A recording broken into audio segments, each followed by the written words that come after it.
16,976 miles, and I got to change the air filter already. I put this S&B on at about 550 miles, and so it's been less than 17,000 miles, and I took the plug out of the bottom of the airbox to get more airflow, but what I think it did was it increased the EGTs because it increased the intake air temperature by sucking in hot air right in front of the engine, and as you can see, it completely dirtied my filter.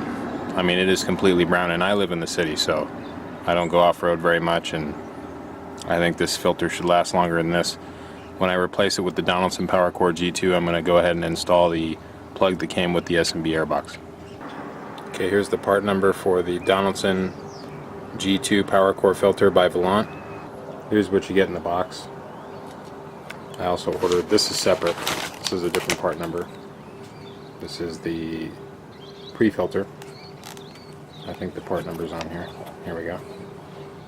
Here's the part number.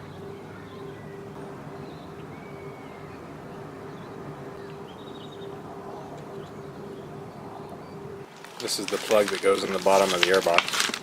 It's a big rubber square. Should keep the dirt and the hot air out. Okay, so I've taken the plastic cover off, and I don't know if you can tell, but look at how dirty the inside of this box is. There's the cold air coming in from the fender. There's a little scoop right here in the front, you can kind of see. But you can also see down in front of the tire is where that plug goes, and that's what's letting all the dirt in. Now you can see where the filter was clasped onto the intake tube, and the inside of the flange is completely clean. So this S&B dry filter has done a good job. Here's a tip. You can't get the S&B filter out without removing this crossbar. So all I did was remove a couple of these snaps on the cowling here, and then you can just lift it up. You can take that screw out and you can just slide the thing over.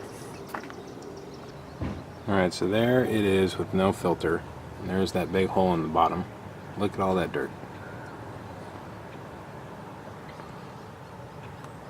Alright, here it is, all nice and clean. I'm going to go ahead and throw that plug in.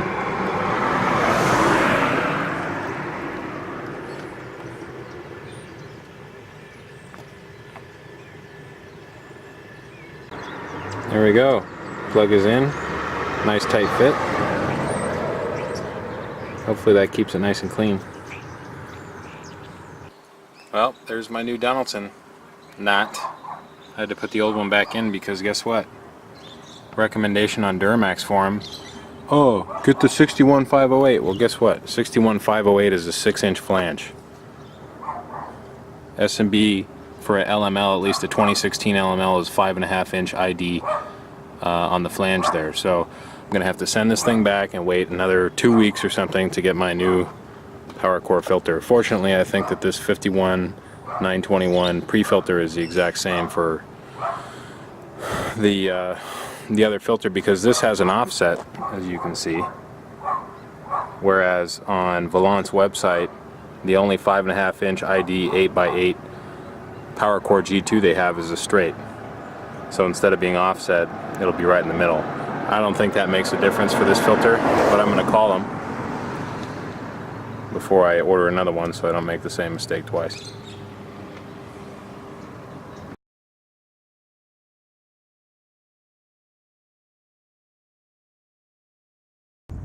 Here it is, guys. S&B dry filter with the pre-filter wrap going in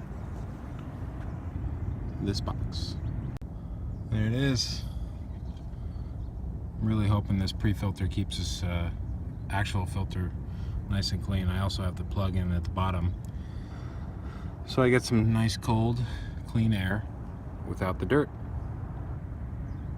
Truck has 17,100 miles. Okay, there it is. New S&B filter, the dry one with the pre-filter wrap. New mounting hardware for the clear plastic lid, and should be good to go hopefully for another like 50,000 miles. I only got about 17 out of the first filter because I left the plug out of the bottom. So tip for you guys with the S&B, put that plug in the bottom. Colder air, less dirt.